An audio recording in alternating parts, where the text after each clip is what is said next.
have asked that, there should be protection of life and property. We noticed some crisis in Lagos, in some places where people were being beaten, we received so many reports from that. And if you go to, our situation room, the election, the hall, where you have a data room, you'll be inundated from the reports that we're getting from several spots. But I think, so far, we have more reactions. We noticed, as at the time we're putting up our reports together, we noticed 2 reports on the area portal, a picture of somebody and then a plain, an empty result sheet. But before we finish with our press conference this early afternoon, we noticed that about 60, result sheets have been uploaded onto the area portal. And what that means is the reports are coming already. But what we know is voting continues until 2:30. If you're on the queue before then voting can continue after that. If not, after, at that point, voting stops. That is, if you have, for example, in a polling unit where you have 20 people, for example, you have 20 people, 20 voters registered there, and you're expecting 20 to come. And you have 20 already. Yes, you can conclude your election, but not without that. And it's not, we don't know about the likelihood that you can have already the complete setup of people where you have 60, reports, before 1 o'clock. So these are some of the things that we have seen. We also noticed vote buying in some of the areas, in some of the polling units where people are being given wrappers after voting. You show they try to show, and I think there is a lot that our security agencies can do to that effect. But we're making use of some of the reports that we have gotten. We have escalated some to the relevant agencies, some of them to the police and to other agencies, and where it needs to go to INEC, it goes to INEC. All right, quite an excessive assessment there.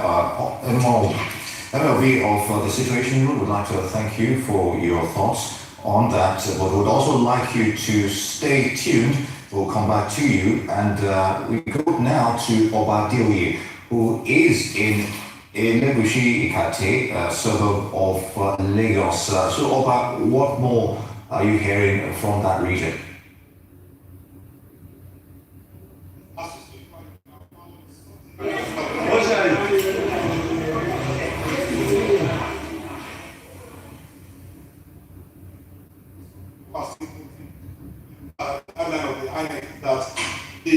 That the process will continue until the last person on the queue is attended to by 2:30. So here, ballot sorting is undergoing, and any moment from now, they will start counting the ballot and declare the result from this particular unit. We are in front of the Oba Elegushi Palace. That's the monarch here in Ikate. The unit were told earlier that the unit was moved from a street down here to this place because of what some of them told us is that it was because there was some attack there during the presidential election, and in order to bring it out to the open, it was now relocated to this particular spot here. I have a gentleman here with me, and he will be telling us why this happened. He votes here regularly.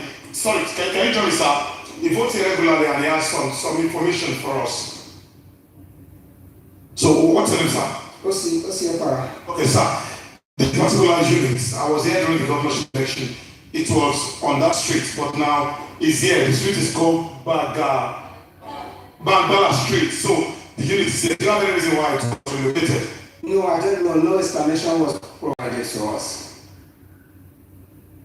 It was just moved. How did you learn that it has been relocated? When we got there, we were asked to come over here to vote. Okay, so but what's your assessment of the process in Ikate generally? This particular polling vote started early enough, around 8:30, and people came in and voted. It's been peaceful, no problems at all. Up to this time, there's been no problems. Nothing at all? Nothing. It's gone very peacefully and smoothly. No cases of disenfranchisement and what have you? No. People were being duly accredited and voted to secrecy as they were. No problems. I have not seen any, I have not witnessed any.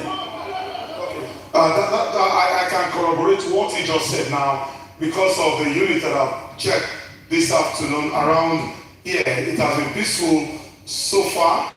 Everything going on according to plan, and in some polling units, sorting of ballot is underway. Counting of ballot is going on in some other polling units.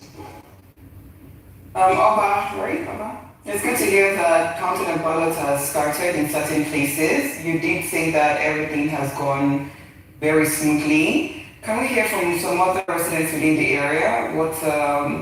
Or hear from the INEC officials? Okay, the electoral officer have not been authorized to speak to the media, but I will see if I can get another resident here to speak with on camera. A lot of them are declining coming before the camera, for reasons best known to them. But I spoke to some of them who, spoke behind the cameras, and they expressed confidence in the process that whatever result that, comes out from the process in this area will be acceptable to everybody involved in this particular exercise. You can see a small crowd of people behind me, a small crowd of residents behind me comporting themselves regularly and,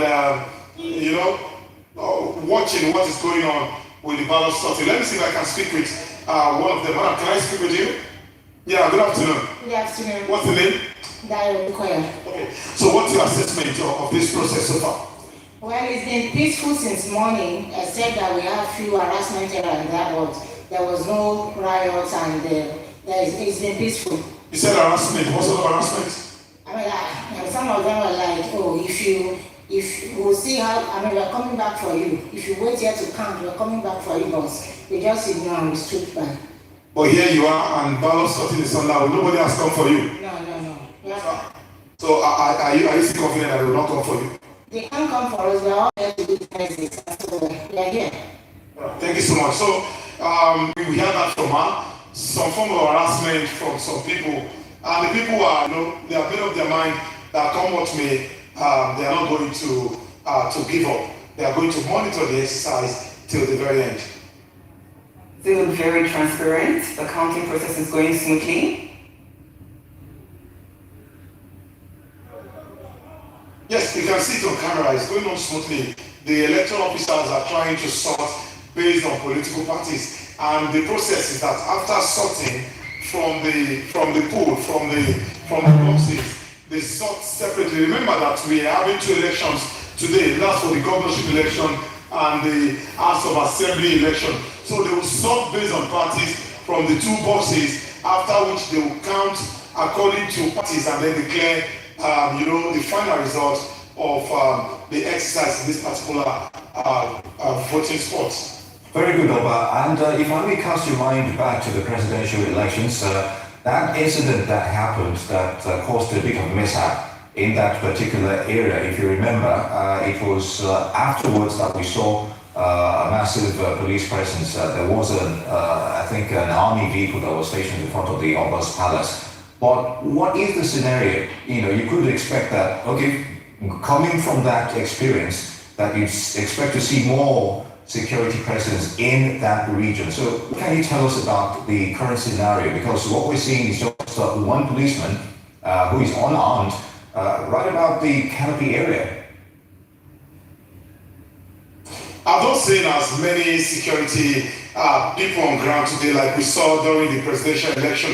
And remember that what attracted most of these military men here during the presidential election was that there were reported clashes here and there, and they were deployed to this spot, and that was why you had them in numbers here. But today, just like every other polling unit elsewhere, you have just a couple of security men. I've been to another about 2-3 units in front of the palace gate over there, and I saw about 3 policemen, attached to a particular voting spot. So there have not been a lot, reports of clashes here and there, and that may be the reason why you have not seen too much of security men in this area. And The security men have been advised, according to INEC regulations, that they just have to monitor, even without carrying any arm or any ammunition whatsoever. So they are not expected to carry rifles. They are not expected to come close to the ballot box. They are just expected to monitor situation and stand by to see if anything will go wrong, so that they can arrest the situation. That's why they are here. And as we can see, there's the crowd there, the electorate are also counting along to ensure that the process is fair on all. What do you have to say to that, Oba? Yes, before now, if you have been following the history of elections in Nigeria, before now the culture was for people to vote, and for fear of being attacked or for whatever reason, they leave the voting point and return home. But later on, people decided that no, after voting, you must wait to ensure that your vote is counted and that the exact result from that polling unit is transmitted. And that's what you are seeing right here, right now. A lot of people have made up their mind that they are going to ensure that they have a voice in the process that will produce the next governor and the next House of Assembly members that will come from this area. And that's why you are seeing them here. Some of them have been here since 7 a.m., 7:30 a.m. and they told us that they are not going to be there until after the final result is announced by the electoral officer. So I think it's an improvement on our voter education, political education, if you ask me, because people are now getting more conscious and getting more aware of the process, and of course, saying that nobody will take them for a ride any longer. Indeed, Oba Adeoye reporting from Ikate Legushi, suburb of Lagos. Many thanks for your thoughts on that. Hope to get more from you shortly. And in Delta State, a PDP governorship candidate, Sharifa Oborwori, voted in the state elections.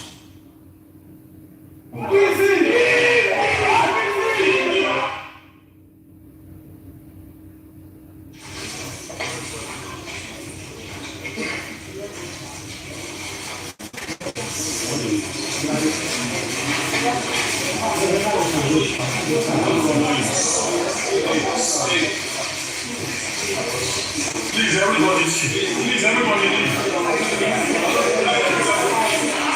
Everybody leave, please. Oh, come here.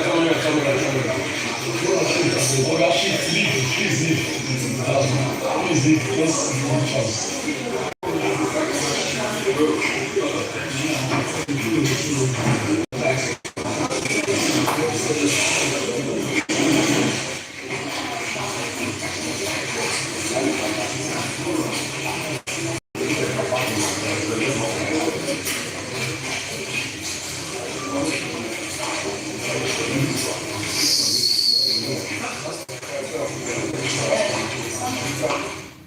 And moving on, Governor Amadu Fintiri of Adamawa State has also cast his vote in his hometown, Madagali, as he asked the APC governorship candidate, Senator Aisha Tubinani, to be prepared for defeat.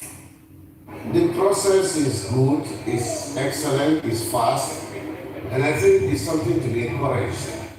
I need to move away from the past and practically to the guidelines, the Electoral Act, and what is contained in the Constitution by simultaneously transmitting the result this time around and also collecting manually. I think that is what is expected of INEC, and for the process, I think it's excellent. You can see in less than 20 seconds, I was accredited and I casted my vote. I think for me, the process is good. Yes, I've said it. The international community has also called on INEC to redeem their image. We're also calling on INEC as stakeholders for them to redeem their image by doing what is expected of them, what is in the guideline, what is in the Electoral Act, and what is in the Constitution. I think if we do that, there will be less acrimony, there will be less misconception about the process. But for me, it's excellent. It's what is expected of them that is going on now. and I believe it will end like this. Perfect. I'll win the election. I will get the day. So far, so good. I have not received any serious report across the state. And I think as human, there's bound to be one or two problems across in some selected areas. But I think generally it's not enough to say it's not good. I think we have to pass an excellent marks on ANEC.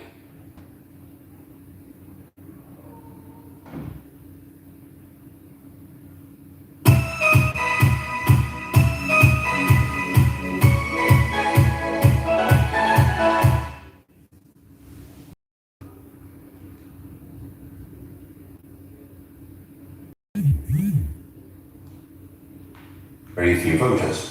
George Idaho Primary School in the GRA Oredo Ward 6 Mission Road and Ubeko Primary School were among some of the centers visited this morning. The electorate, they are not coming out and voting, the voters are not here on ground, unlike the presidential election where the turnout was massive. But we are seeing a situation where the turnout is very low today. But we are urging our people at home, whatever reason that is giving them, they should come out and vote. It is better to vote for the candidate of your choice rather to sit back at home. So staying at home does not really make any sense because it's a time to exercise your own franchise. Don't compare this with the presidential. The reason why is that they started early. Today. I voted myself. In Maria, St. Maria Volunteer, Bobaha was 6. They told us that all units and party, there should be one agent. Like PDP, one agent. APC, one agent. Labour Party, one agent. That's what I'm seeing here now. One party I don't want to mention, let me PDP. They are the one doing it. PDP.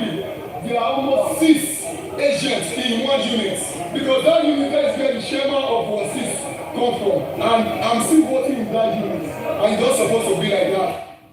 We just heard about the low voter turnout in Edo State. Right now, Governor Godwin Obaseki has attributed the low turnout of voters in the state to the high presence of security agencies manning the nooks and crannies of the state. The governor, in company of his wife Betsy, spoke shortly after casting his vote at Ward 4 and Mopai Primary School in Oredo local government area. He expressed worry at the situation, noting that it is different from what happened at the presidential election. Yes, there's voter apathy, no doubt. However, I believe that there are many more people who want to come out to express their franchise, but the overwhelming presence of security and lockdown of the city. If I were not the governor, I'm not sure that they will get to where we need. I mean, the lockdown is extreme, so I'm appealing that it be relaxed. While, security and good measures are taken to monitor and police people's activities, but not prevent people from getting to their polling units. Right now, people are being prevented or they're deterred from going to vote. Was that not based on the rally report or the accusation? Yes, we know. So when I say there should be some balance, this is extreme. You can see that it's a totally different mood today compared to what happened February 25th. That was an aberration. Today, the people will come out and express themselves based on the local issues, not national issues. River State Governor Obaseki Day. In other news, River State Governor Nyesom Wike has described the state election as an improvement on the February 25th presidential and parliamentary polls. Governor Wike stated this shortly after casting his vote at his ward in Port Harcourt. Obviously, they are discouraged. But for whatever it is, my state, he can't force people to run vote.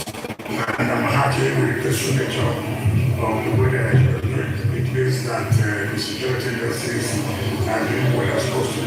But it's not unfortunate. Unfortunate in the sense that yes, even if ANEC can deny this, which is expected, I can tell you that the director of security in my neck of 1 year never why we carry that out because Mark Sade is from Uboni and the Director of Security is from Uboni. So I don't want us to go into the fraud has to grow. But for a Director of Security in such a sensitive commission to breach security is quite appalling. It's quite appalling.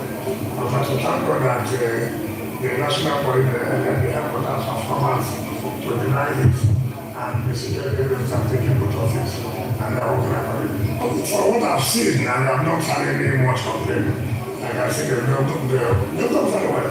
So it's only a question of percentage of everything that they've done very well. And they have improved more than what you had in 25th of February. We just heard from Governor Wike. Moving on, the governorship candidate of the Social Democratic Party in Rivers State, Senator Magnus Abe, has expressed his observation about the conduct of the ongoing governorship and House of Assembly elections in Rivers State.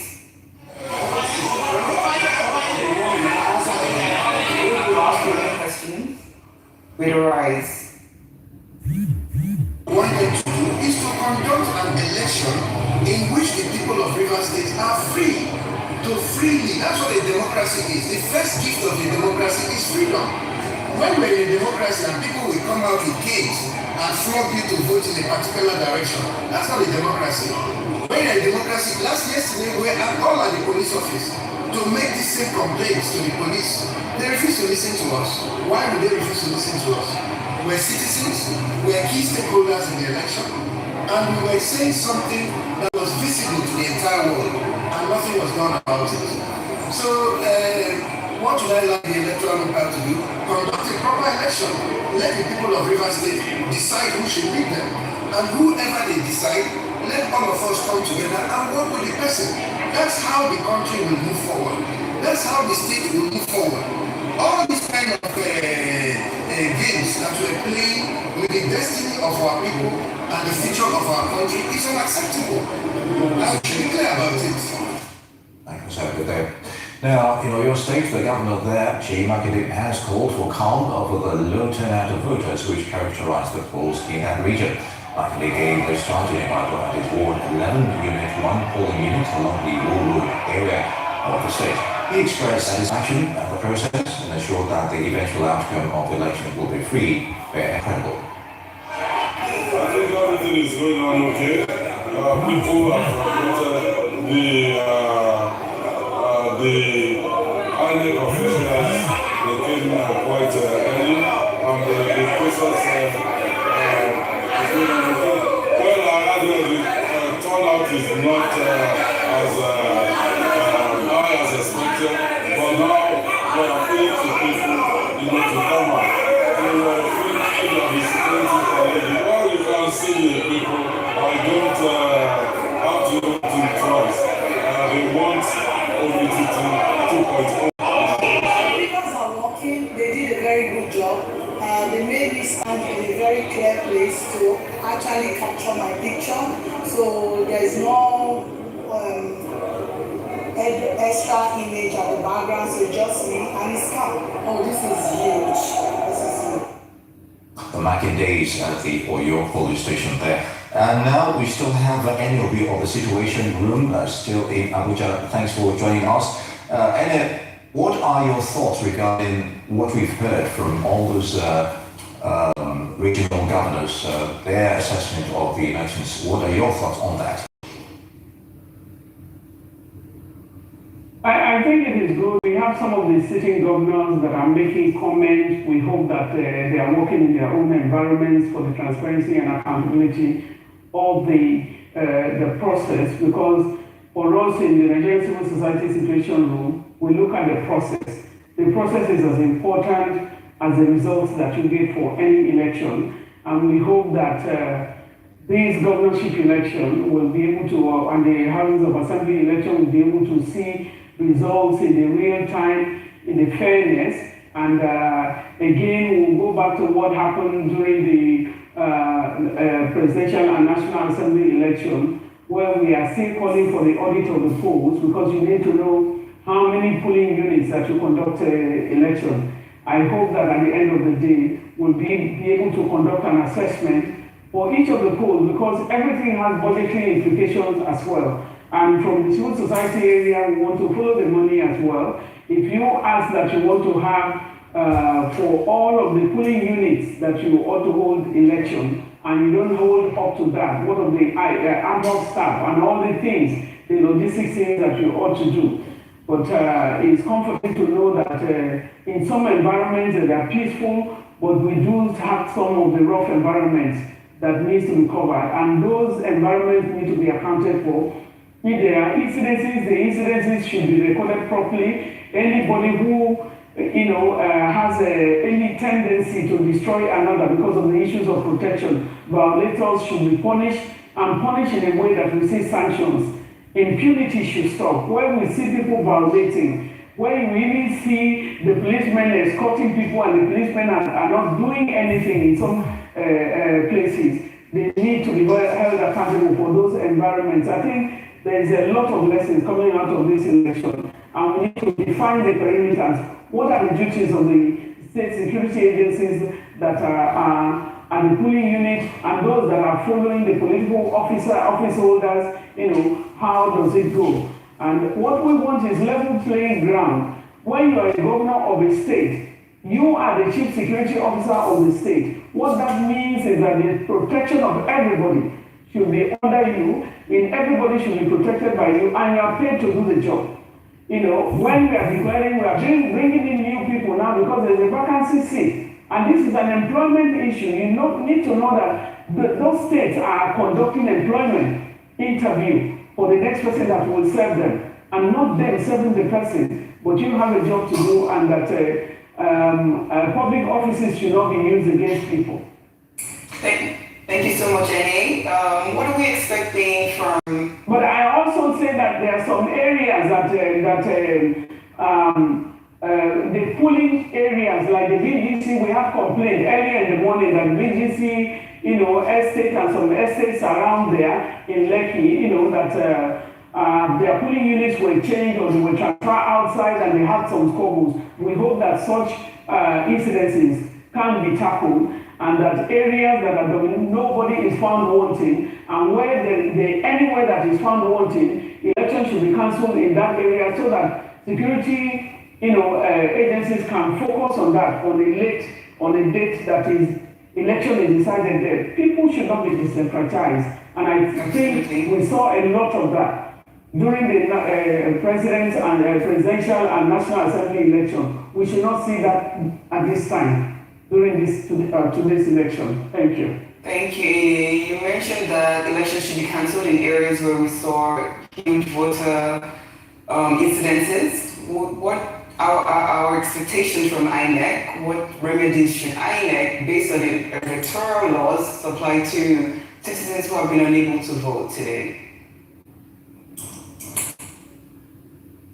I think a lot, the Nigerian civil society situation asked for audit of the presidential and national election, and national assembly election on the 25th of February. That we asked for because a lot of voter suppression happened, and there were logistics issues. So many places were not reached, places where INEC promised to go back and conduct elections. Elections were not conducted, and we had a declaration of results. What we are saying, what are you going to do with those environments where an election never happened? If we continue a kind of fashion where you have so many polling units that were not conducted, and I've pointed out to Anambra State, I think they had about 65 polling units that election was not conducted. During the report from Jigawa, we had issues with about 95 polling units. And we still have, we don't have an idea about the number of PUs that election was conducted. But where you are having violence, where you have a lot of people on the ground and you have thugs in an environment, would you just continue where, polling units, the polling materials have been destroyed? Do you just continue or will you reconvene? What I'm saying here is that in election, the vote of everybody, every voter is important. Anybody who stands on the line should cast their vote and that vote should be counted. You should look at them as human beings being on the line. When you have 1,000 people, we have a place, a report, one particular report we got, INEC officials had only 100, papers in terms of, and you have an environment where you have 750 people in that particular polling unit. The people said, no, we will not vote. 100 we will not vote. You have to bring the adequate materials. Some of these things will escalate to INEC, and in some of the cases, INEC reacted quite timely. But in other cases, the reaction, is something that we are yet to receive the reports of what is happening. I think voter apathy could be attributed to a lot of things, some of the harassment area, and some of the things, utterances by certain people. Some people made utterances of violence and so they were arrested. Other places, some people were not arrested. And I think in every operation, everyone is equal. All human beings are equal. And when it comes to issues of rights, everybody should be treated equally. We have a lot of lessons that is coming from there, but I'm happy that today will be over and let's look at tomorrow. But people should not be taken for granted and the lessons will be shared. Hopefully the lessons will be learned as well. And we'd like to thank you for your thoughts on that, but we'd like you to also wait for us. We'll be getting more situations report from you.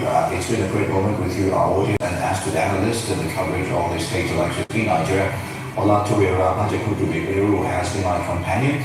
Ero and Akiri July will now be sitting in her place as we continue the coverage of the elections. Thanks once again. I'm Lee Guido. Thank you both. And I'm Olatoriera Panjakudu. Thank you and stay tuned to our Rise News.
Welcome back to Rise News. We're glad to have you join us again. I'm Law.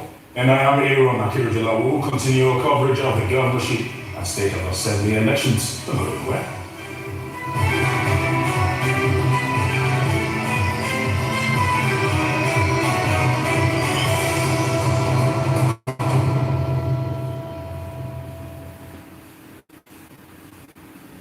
And now the governorship candidates of the All Progressive Congress, the APC, and that of the New Nigerian People's Party, the NNPP, Kano State, are both casted votes at various polling units. The governorship candidates of the APC Nasiru Gawuna cast his vote at the polling unit 041 located in Nasarawa local government area of the state, while the NMPP governorship candidate Abba Kabir cast his vote at polling unit 033 at the Chirachi ward, Gwale local government area.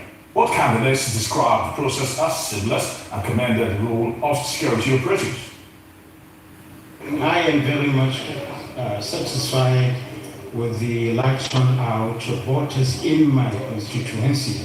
You can see when I came, the unprecedented crowd that received me, and it has been very, very difficult for me to even cast my vote. Why? Not because of violence, but because of the love and support that people have for me. And in the East, the Imo State Governor, Hope Uzodinma, says the Independent National Electoral Commission, INEC, has improved tremendously the conduct of today's elections. Speaking after casting his votes in Oma, Governor Uzodinma says the process is free, fair, and devoid of any violence. He also says with time people will come to terms on the use of electronic machines, urging people to come out and vote for the candidate of their choice without fear or favour. Well, a remarkable improvement on what happened last week, and what happened last week can be blamed on the inability of our people to understand the technology. But now it is clear that people have taken time to study the process. On arrival, you present your PVC. Once you are verified, you are allowed to vote. And once you vote, you will leave the scene. I think I've seen a seamless process here. And INEC has done some good job, wonderful work. And the technology is good. And I therefore recommend that our people should continue to study the process so that with time we will perfect on all the new technological system of voting. Well, at least there is voting. People are coming out to vote. And we will continue to create awareness. We will continue to educate our people. We will continue to let them know that the power to contribute towards governance is by coming out to vote. So if you don't come out to vote, then you don't have any right to blame any government. But if you come out to vote, it means you are a stakeholder, you have voted. And in the process, government owes it a duty to explain to you where they have not done things well, and also explain to you where they have done things well. I want to use this opportunity, therefore, to encourage all our people to participate in the process of electing our leaders, so that together we can build the country. But I'm not dying to announce the results. But what I know is that given what we have done in these states, and given what the party has also demonstrated in terms of governance, I'm confident that reciprocity as the name of the business, that the electorate will vote for our party. Imo State Governor Hope Uzodinma there. We still have NLB of the situation room with us. Of course, Dr. Victor Ohai is also with us to give their perspective on the situation regarding the poll so far. I'm going to start with you, NLB. You've seen the skirmishes, you've seen the problems, the scenarios over the past few hours, as it were. Where does technology come here? Are we getting it right with BVAS, you think, despite all the shortcomings here and there? There is, if you want to talk about the BVAS, for example, the reports that we have received, there is a lot of high performance of the BVAS. BVAS is doing well in a couple of places. BVAS not doing okay, but reports just reaching me has it that in Delta, in one of the wards in Delta, is it for Baramatu, Warri Southwest, there is a vandalization of beavers. You see a couple of beavers that have been smartly destroyed. In a case like that, you don't know how many polling units. How were they able to intercept many beavers like that? They have destroyed. We have the pictures coming from observers at that level, and we are seeing a lot of them. This is meant for the governorship election that is going on in Delta, and also the houses of assembly. You see a lot of destruction. We have received reports of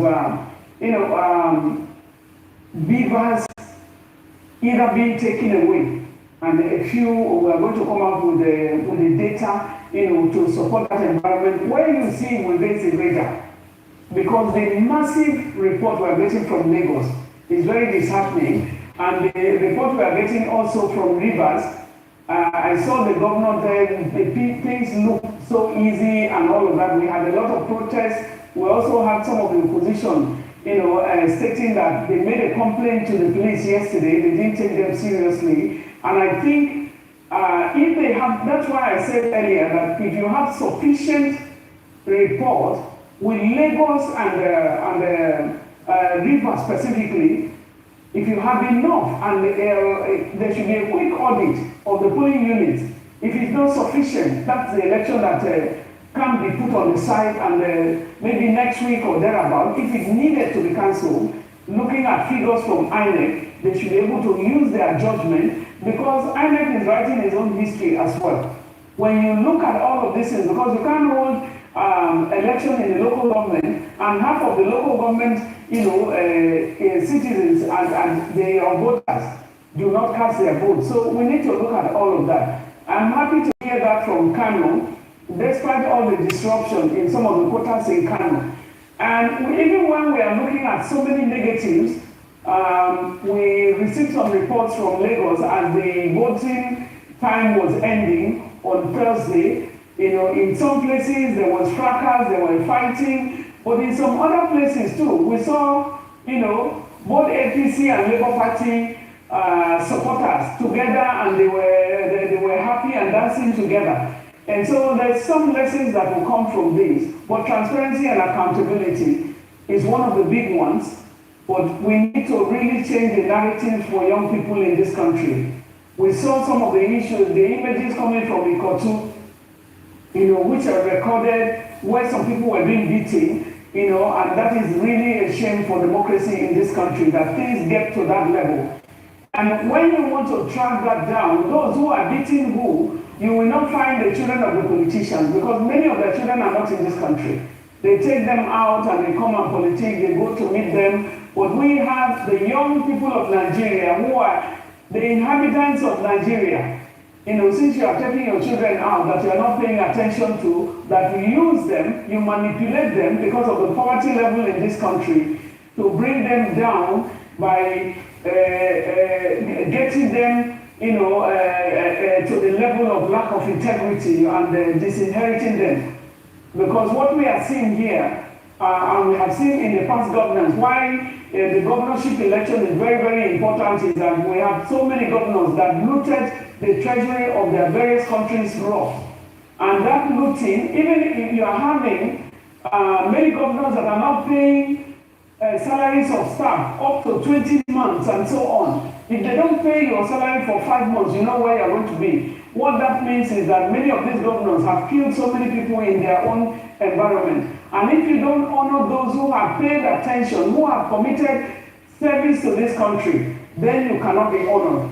And I hope that the impunity in this country needs to stop, and that's why election is a way to peacefully transit from one leadership to the other, or one employment to the other, or discharge people and also go to the other level.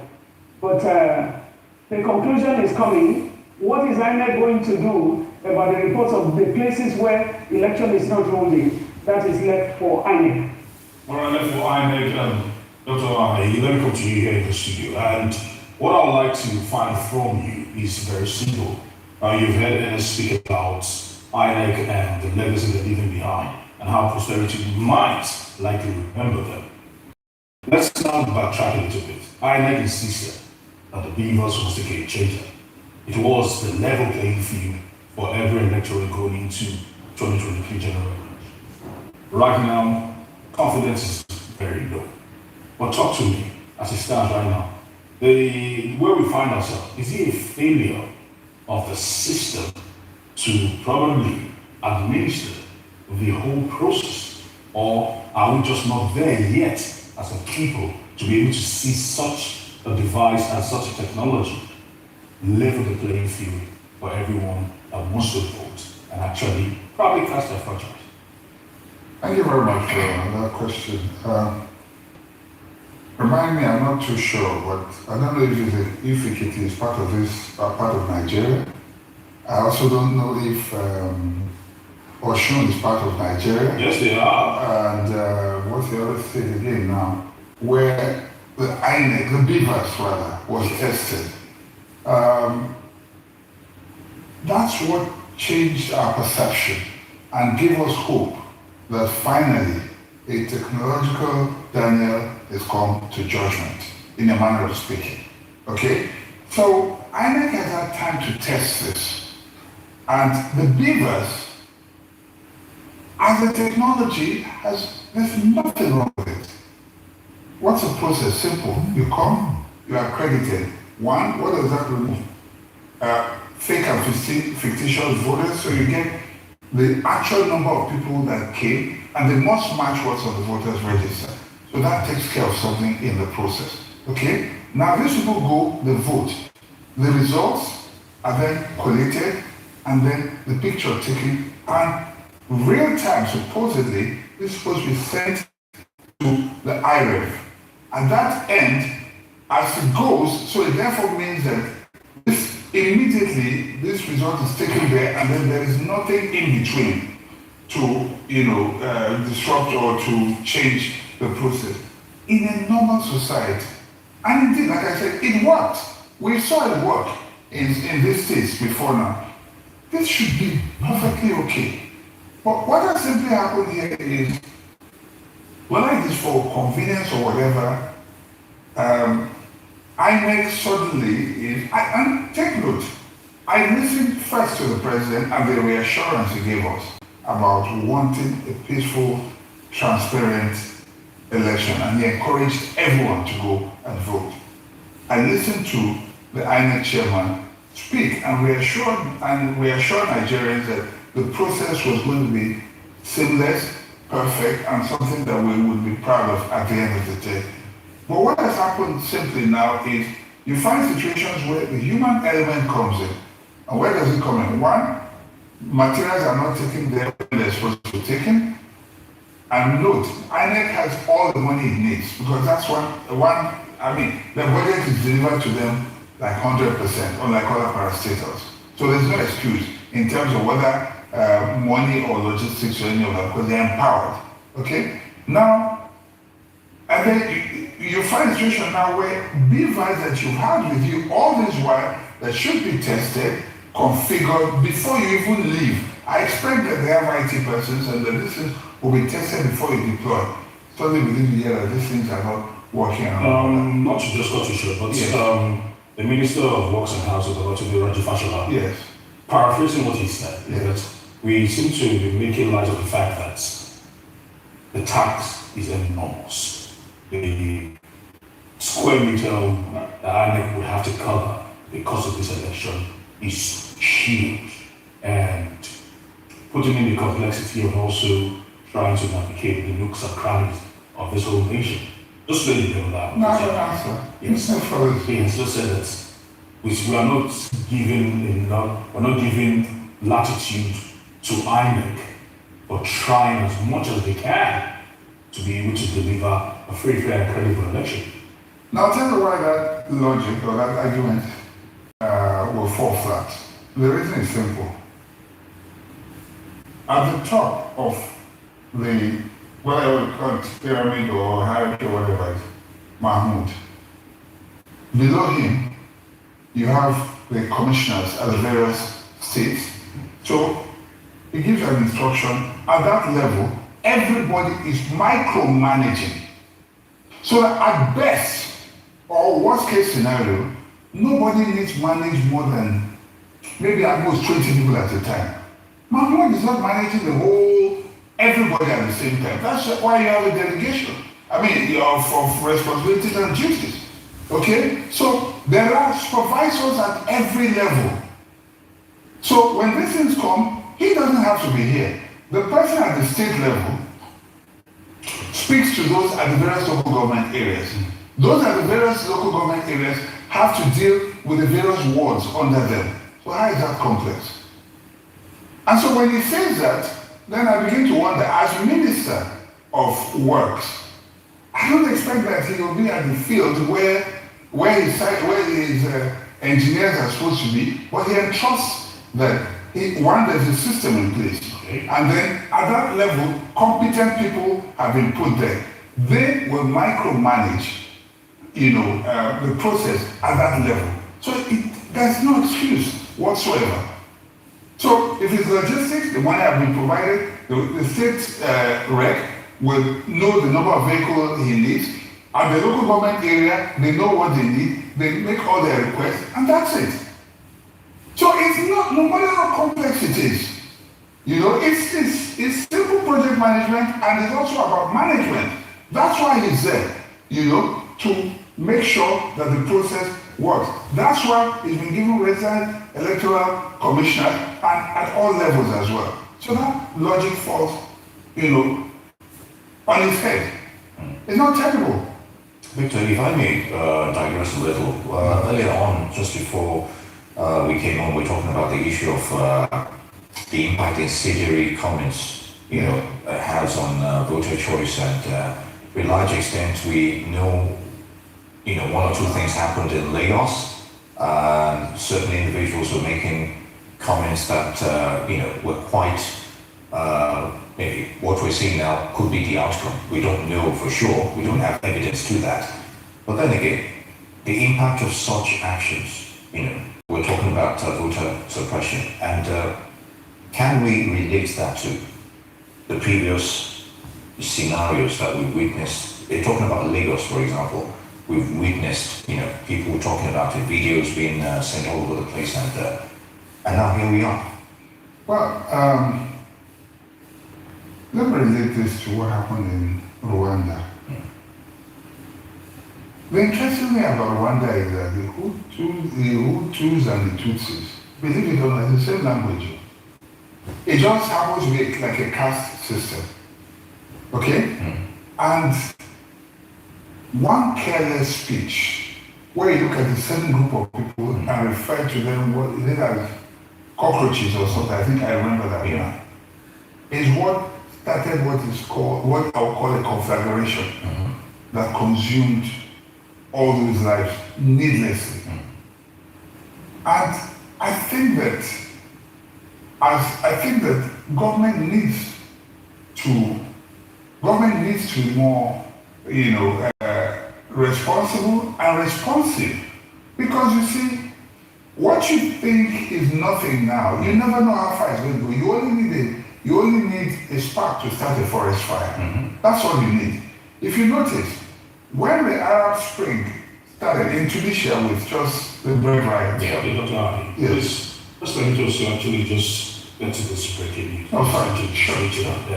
Right now, and that is the fact that news just reaching us here at Arise News is that Arise crew were attacked at around the Legacy Palace of Lagos State. All the crew's camera and drones were seized. Our correspondent and his cameraman were bruised, and the team prevented from taking their leave. As we speak, the situation is still very dicey, although a call has been made to the police force to deploy a rescue team. The Commissioner of Police in Lagos State has also been contacted and said that he would swing into action. All right.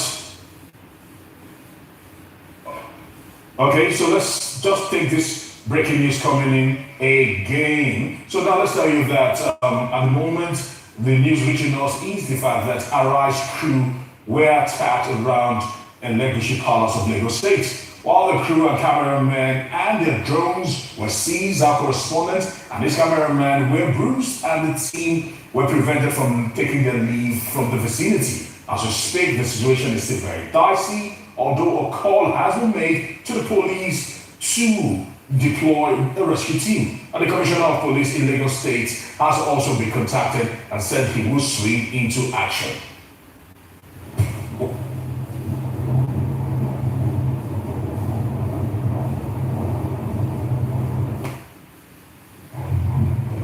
They are taking us to where we don't know.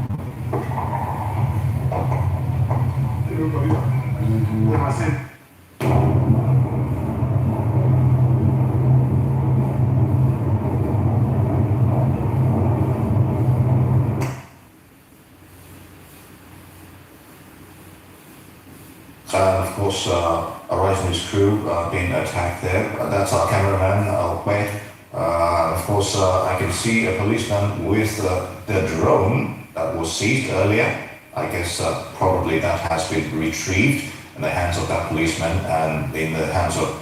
Okay, we have information that it hasn't been retrieved so far, and we're appealing for the security personnel, the authorities to get involved and hopefully get our crew out of that current scenario. And earlier we were talking about this issue. Okay, all right, we still have NLB of the Situation Room in Abuja. What are your thoughts on this? Our crew was attacked in Ikatelebushi area of Lagos State, and we're witnessing this. Moments ago we spoke with them, and just barely a few moments later we're having this scenario. I'd like your thoughts on not only voter suppression, but attacks on the press as well.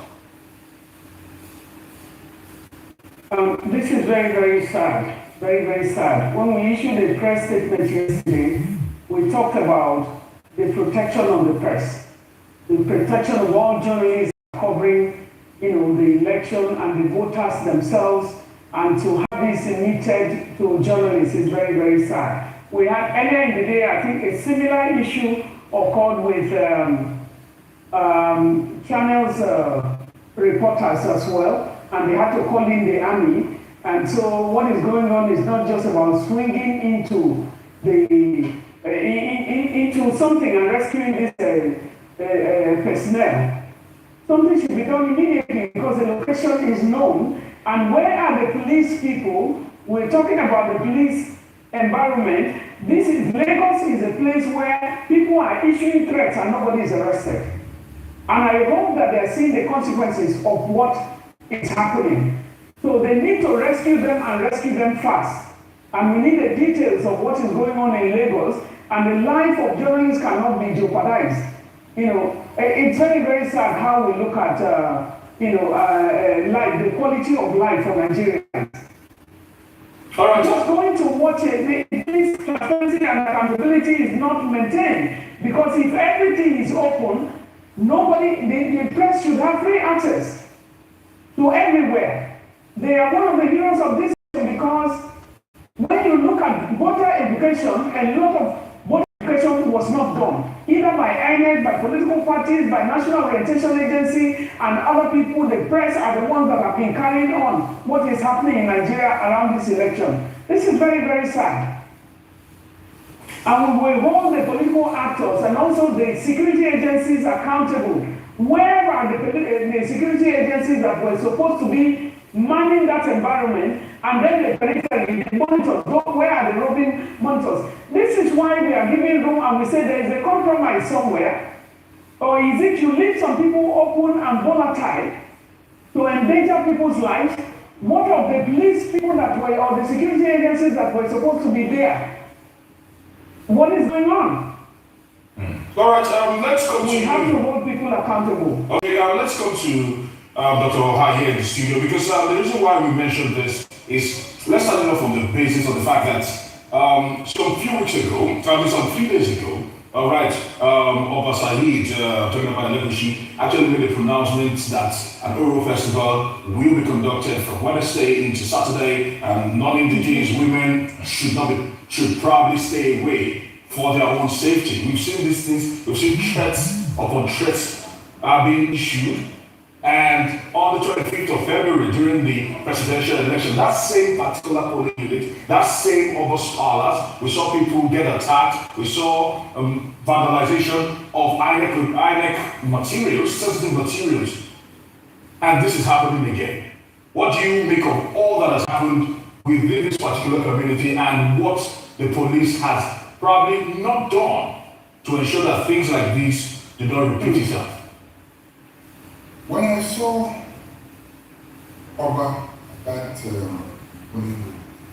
I'll be honest, I was worried. And two things played out. The Igbo man who spoke there said all is fine. And then the Yoruba lady who spoke said all is not exactly fine. I don't know if you recall. Yeah. And I was wondering, I said, who's telling the truth? Is that something that we're not hearing? But I couldn't comment at that time because it was like editorializing their comments. So I think that the security person, the security agencies ought to have known that that is a potential flashpoint, exactly. And they ought to have deployed, their men to that place. So what we saw was, as you can see now, obviously, after the benefit of the fact now, is that it was the peace of the graveyard, which means all is well as long as all goes well in favor, The choir before. Exactly. But if the results are not what they expect, then mayhem will be let loose. And I suspect that is what may have happened here. And I will hold no other person but the security forces responsible, because they had an adequate warning. And I don't see why they should have always but I expected a bit of discretion. A lot of, when you know there's election. I don't think the role of the police in all of this, because pictures that are just emanating that we've seen there, this particular policeman handling a drone equipment that belongs to the Rise News.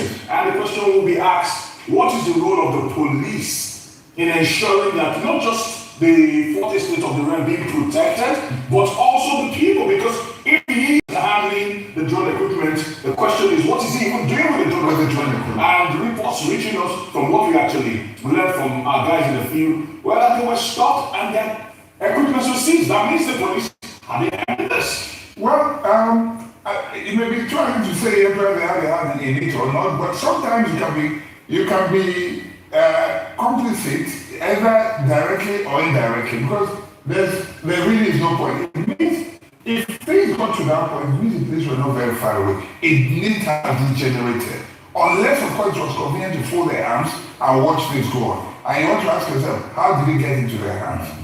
If you remember, Victor, when I asked the question regarding coming from the experience we had about Iketeluguchi, especially in front of that palace, the presidential, I was a little bit worried that, okay, fine, like you said, there ought to be at least more police presence. The last one we heard was they came after there was a skirmish there. We saw the army placed one of their vehicles there, and of course, at the end of the day, beyond even Elegushi, where Tokumbo Oyetobi was also reporting at Okota. And of course, that was the same scenario. Because that region has always witnessed some kind of volatility, as it were. When you have that experience, why not prepare and have more security presence there? Unless it persuades the minds of it's convenient to look away. Unless it is convenient to look away. See, because there is no excuse. There's absolutely no excuse. I would not excuse the Commissioner of Police. I would not excuse the DPO. I would not excuse any of those responsible, because these are places that we know.